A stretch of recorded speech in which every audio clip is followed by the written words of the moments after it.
In the name of Allah, the Gracious, the Merciful. We have granted you a conspicuous victory. That Allah may forgive you your sin, past and to come, and complete His favors upon you, and guide you in a straight path, and help you with an unwavering support. It is He who sent down tranquility into the hearts of the believers, to add faith to their faith. To Allah belong the forces of the heavens and the earth. Allah is knowing and wise. He will admit the believers, male and female, into gardens beneath which rivers flow, to abide therein forever, and He will remit their sins. That, with Allah, is a great triumph. And He will punish the hypocrites, male and female, and the idolaters, male and female, those who harbor evil thoughts about Allah. They are surrounded by evil, and Allah is angry with them, and has cursed them, and has prepared for them hell, a miserable destination. To Allah belong the troops of the heavens and the earth. Allah is mighty and wise. We sent you as a witness, and a bearer of good news, and a warner, that you may believe in Allah and His Messenger, and support Him, and honor Him, and praise Him morning and evening. Those who pledge allegiance to you are pledging allegiance to Allah. The hand of Allah is over their hands. Whoever breaks his pledge breaks it to his own loss. And whoever fulfills his covenant with Allah, He will grant him a great reward. The desert Arabs who remained behind will say to you, our belongings and our families have preoccupied us, so ask forgiveness for us. They say with their tongues what is not in their hearts. Say, who can avail you anything against Allah, if He desires loss for you, or desires gain for you?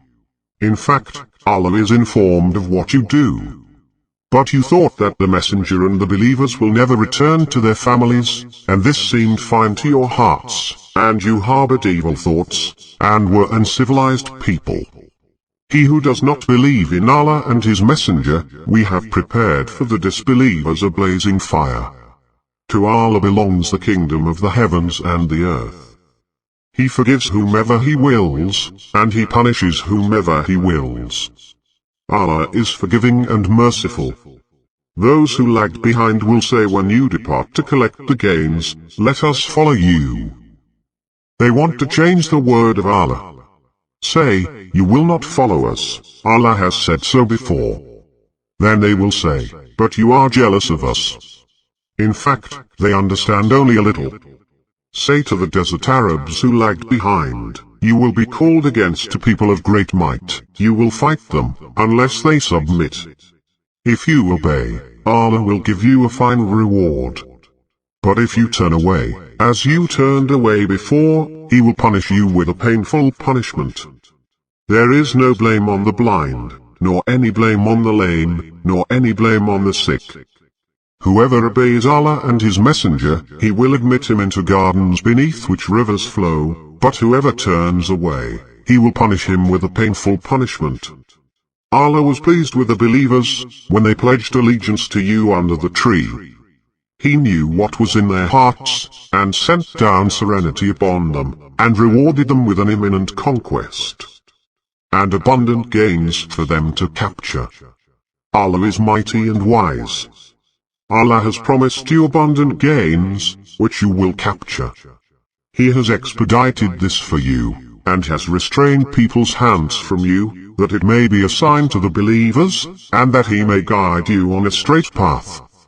And other things, of which you were incapable, but Allah has encompassed them. Allah is capable of everything. If those who disbelieve had fought you, they would have turned back and fled, then found neither protector nor helper. It is Allah's pattern, ongoing since the past. You will never find any change in Allah's pattern. It is He who withheld their hands from you, and your hands from them, in the valley of Mecca, after giving you advantage over them. Allah is observer of what you do. It is they who disbelieved, and barred you from the sacred mosque, and prevented the offering from reaching its destination. Were it not for faithful men and faithful women, whom you did not know, you were about to hurt them, and became guilty of an unintentional crime. Thus Allah admits into His mercy whomever He wills. Had they dispersed, we would have punished those who disbelieved among them with a painful penalty. Those who disbelieved filled their hearts with rage, the rage of the days of ignorance. But Allah sent His serenity down upon His messenger, and upon the believers, and imposed on them the words of righteousness, of which they were most worthy and deserving. Allah is aware of everything. Allah has fulfilled His messenger's vision in truth. You will enter the sacred mosque, Allah willing, in security, heads shaven, or hair cut short, not fearing. He knew what you did not know, and has granted besides that an imminent victory. It is He who sent His messenger with the guidance and the religion of truth, to make it prevail over all religions. Allah suffices as witness. Muhammad is the messenger of Allah. Those with him are stern against the disbelievers, yet compassionate amongst themselves. You see them kneeling, prostrating, seeking blessings from Allah and approval. Their marks are on their faces from the effects of prostration. Such is their description in the Torah, and their description in the Gospel, like a plant that sprouts, becomes strong, grows thick, and rests on its stem, impressing the farmers. Through them He enrages the disbelievers. Allah has promised those among them who believe and do good deeds forgiveness and a great reward.